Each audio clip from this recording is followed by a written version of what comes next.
ஒரு ட்ரக் வந்து 1.11 lakhs fried rate சம்பாதிக்குது. இன்னொரு ட்ரக் ஒரு 33,000 சம்பாதிக்குதுன்னா இப்போ எந்த ட்ரக் அதிகமாக ஜென்ரேட் பண்ணும்? 33,000 போன ட்ரிப் தான் ப்ராஃபிட்டபிளாக இருக்கும். ஏன்னா பிஸ்னஸ் சக்ஸஸ் ஆகுறது வந்து பெரிய அசெட்ஸ் வச்சு நிறைய வண்டி வச்சு ரன் பண்ணுறது கிடையாது. ஆல்ரெடி இருக்கிற வண்டியை மேக்ஸிமமாக யூஸ் பண்ணி அதை எப்படி நம்ம வந்து ப்ராஃபிட்டபிளாக ஆக்கலாங்கிறது தான்.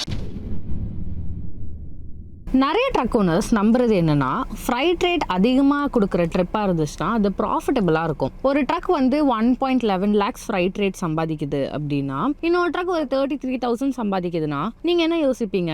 ஆப்வியஸாக 1,11,000 போகிற ட்ரிப் தான் வந்து ப்ராஃபிட்டபிளாக இருக்கும். ஆனால் 33,000 போன ட்ரிப் தான் ப்ராஃபிட்டபிளாக இருக்கும். ஏன்னா சில நேரத்தில் நம்ம பெரிய ஆர்டர்ஸை சேஸ் பண்ணுறதுனால நம்ம ப்ராஃபிட்டை குறைச்சிருவோம். இந்த வீடியோவில் நான் ஏன் இப்படி சொல்கிறேங்கிறத டீட்டெயிலாக பார்க்கலாம். ஸோ ஸ்கிப் பண்ணாமல் பாருங்கள். அதுக்கு முன்னாடி சப்ஸ்கிரைப் பண்ணுங்கள். இப்போ எக்ஸாம்பிளுக்கு 2 மல்டி எக்ஸல் எடுத்துக்கலாம். ட்ரக் ஏ வந்து லாங் ரூட்ல ஓடுது, பிரீமியம் ஃப்ளைட் ரேட் வாங்குது. ட்ரக் பி வந்து ஷார்ட் ரூட்ல ஓடுது, ஆனா மந்த்லி அதிகமான ட்ரிப்ஸ் முடிக்குது. இப்போ எந்த ட்ரக் அதிகமா ஜென்ரேட் பண்ணும்? இதுக்கு ஒரு மேக்ஸ் போடணும். என்னன்னா ட்ரக் ஏ வந்து இப்போ சென்னை டு டெல்லி போகுதுன்னு வச்சுக்கோங்க. இப்போ ட்ரக் பி வந்து சென்னை டு கோயம்புத்தூர் போகுது. இப்போ உள்ள current market rate, diesel cost and operating expenses வச்சு சாம்பிள் கால்குலேஷன் சொல்றேன். இப்போ ஃப்ரைட் ரேட் வந்து ட்ரக் ஏ வந்து 1,11,000க்கு போகுது, ட்ரக் பி வந்து 33,000க்கு போகுது. நீங்க இந்த கால்குலேஷன்லேயே பார்த்தீங்கன்னா ப்ராஃபிட் பர் ட்ரிப் வந்து 12,318 rupees ட்ரக் ஏ சம்பாதிக்குது. இதுவே ட்ரக் பி வந்து 8,794 rupees சம்பாதிக்குது. இப்போ ப்ராஃபிட் பர் டே பார்த்தீங்கன்னா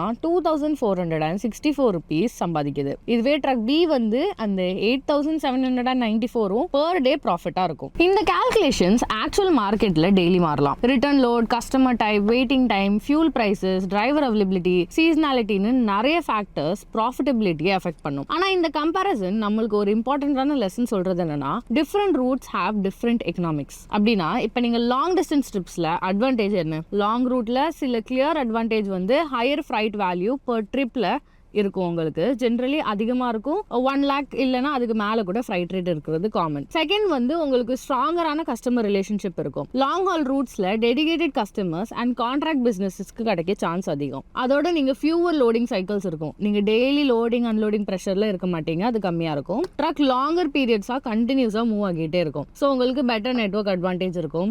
ரிட்டர்ன் லோட் அதிகமாக கிடைக்கிறதுக்கு நல்ல நெட்வொர்க் இருக்கும். லாங் ரூட்ஸில் கொஞ்சம் ப்ராஃபிட்டபிளாக இருக்கும்னு வச்சுக்கோங்க. Especially fleet owners strong market presence இருக்குன்னா இது ஒரு பெட்டர் சாய்ஸ். இதுவே லாங் டிஸ்டன்ஸ்ல இருக்கிற சேலஞ்சஸ் என்னன்னா ஒர்க்கிங் கேபிட்டல் உங்களுக்கு பிளாக் ஆகுது. ட்ரிப் கம்ப்ளீட் ஆகுறதுக்கு அதிகமான நாள் ஆகுறதுனால கேஷ் சைக்கிள் உங்களுக்கு கம்பேரிட்டிவ்லி ஸ்லோவா இருக்கும். இதனால உங்களுக்கு டிலேஸ் வந்து காஸ்ட்லி ஆகலாம். Loading delay, unloading delay, return load delay இப்படின்னு ஏதாச்சும் நடந்தா கூட ட்ரக் சில நாள் சும்மாவே நிற்கும். உங்களுக்கு ஹால்ட்டிங் அதிகமா இருக்கும். அதோட ஹையர் எக்ஸ்போஷர் ரிஸ்க்கு இருக்கும். ஏன்னா fuel price fluctuations, road conditions, state border issues, weather disruption சொல்லிட்டு நிறைய வேரியபிள்ஸ் இருக்கு. வேற ஸ்டேட் போனீங்கன்னா நீங்க அதை எல்லாமே கவனிச்சு போகணும். சரி, இப்போ லாங் டிஸ்டன்ஸ்க்கு சொல்லிட்டேன். இப்போ ஷார்ட்டர் டிஸ்டன்ஸ்ல இருக்க அட்வான்டேஜ் என்னன்னா ஃபாஸ்டர் கேஷ் ரொட்டேஷன்.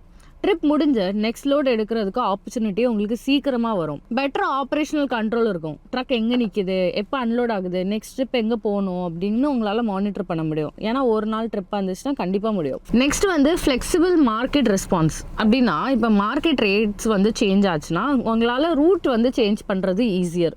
இந்த ஷார்ட்டர் ரூட்ல லெஸ் டிபெண்டன்சி ஆன் ரிட்டர்ன் லோட்ஸும் இருக்கும். ஏன்னா நீங்கள் வந்து நிறைய ஷார்ட் ஹால் ஆப்ரேஷன்ஸ் ஈகோ சிஸ்டமில் நீங்கள் வந்து டிபெண்ட் பண்ண வேணாம்.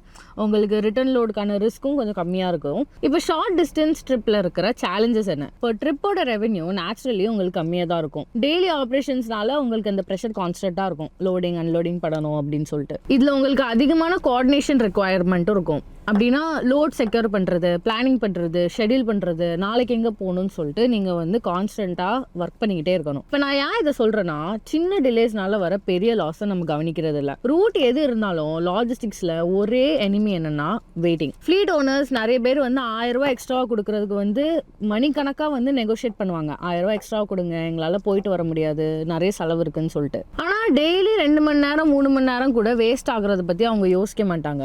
இதுவே வந்து 100 ட்ரக்ஸ் வச்சிருக்கிறவங்களுக்கு வந்து டெய்லி 2 மணி நேரம் அப்படின்னா 200 மணி நேரம் லாஸ். அது கிட்டத்தட்ட உங்களுக்கு வந்து 8 ட்ரக்ஸோட அவுட்புட்டுக்கு ஈக்குவல். நீங்க புதுசா ட்ரக் வாங்காமலே டர்ன் அரவுண்ட் டைமை மட்டுமே இம்ப்ரூவ் பண்ணி lakhs of rupees worth of கெப்பாசிட்டியை நீங்க அன்லாக் பண்ண முடியும். ஏன்னா நம்ம நிறைய பேர் இந்த இன்விசிபிள் காஸ்ட்டை வந்து நோட்டீஸ் பண்றதே இல்லை. எப்படி சாஃப்ட்வேர் கம்பெனிஸ் வந்து கிளவுட் பில்ஸ் ஆப்டிமைஸ் பண்ணுதோ அதே மாதிரி டிரான்ஸ்போர்ட் கம்பெனிஸ் வந்து ஃப்ரிக்ஷனை ஆப்டிமைஸ் பண்ணுது. ஒரு ஹெவி ட்ரக்ல 22 டயர்ஸ் இருக்கும். இப்போ ஆவரேஜ் ஒரு டயரோட காஸ்டே 22,000 வச்சுக்கோங்க, அது ஆல்மோஸ்ட் 5 lakh worth rupees. ரப்பரை ரோட்ல டச் பண்ணிக்கிட்டே இருக்கு எவ்ரி செகண்ட். அக்ரெசிவா டிரைவிங்னால டயரோட லைஃப் 1/3 வரைக்கும் குறைஞ்சிரும். இதுவே 100 ட்ரக் ஃபிளீட் வச்சிருக்காங்கன்னா அது அவங்களுக்கு 1.5 கோடி ரூபாய்க்கு மேல லாஸ். ஏன்னா மார்ஜின்ஸ் வந்து நம்மளுக்கு எவ்வளவு லாபம் கிடைக்குங்கிறத வந்து மீட்டிங் ரூம்ல டிசைட் பண்றது இல்ல, driver behaviour, maintenance, discipline, empty kilometres வந்து எவ்வளவு ஓடி இருக்காங்க, இந்த மாதிரி இன்விசிபிள் ஃபேக்டர் தான் ப்ராஃபிட்டபிலிட்டியை டிசைட் பண்ணும். இன்னும் புரியுற மாதிரி சொல்லணும்னா, இப்போ நீங்க ஒரு சலூனுக்கு போறீங்க, ஒரு முடிவெட்டுற கடைக்கு போறீங்கன்னா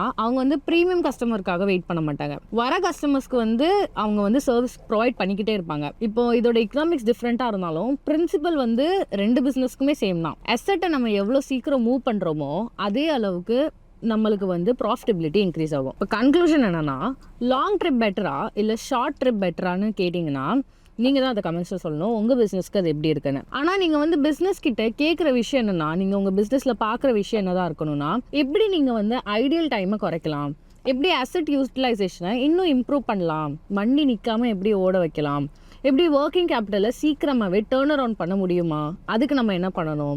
ஏன்னா பிஸ்னஸ் சக்ஸஸ் ஆகுறது வந்து பெரிய அசெட்ஸ் வச்சு நிறைய வண்டி வச்சு ரன் பண்ணுறது கிடையாது. ஆல்ரெடி இருக்கிற வண்டியை மேக்ஸிமமாக யூஸ் பண்ணி அதை எப்படி நம்ம வந்து ப்ராஃபிட்டபிளாக ஆக்கலாங்கிறது தான். உங்கள் தாட்ஸ் இதை பற்றி கமெண்ட்ஸில் சொல்லுங்கள். தேங்க்யூ ஃபார் வாட்சிங்.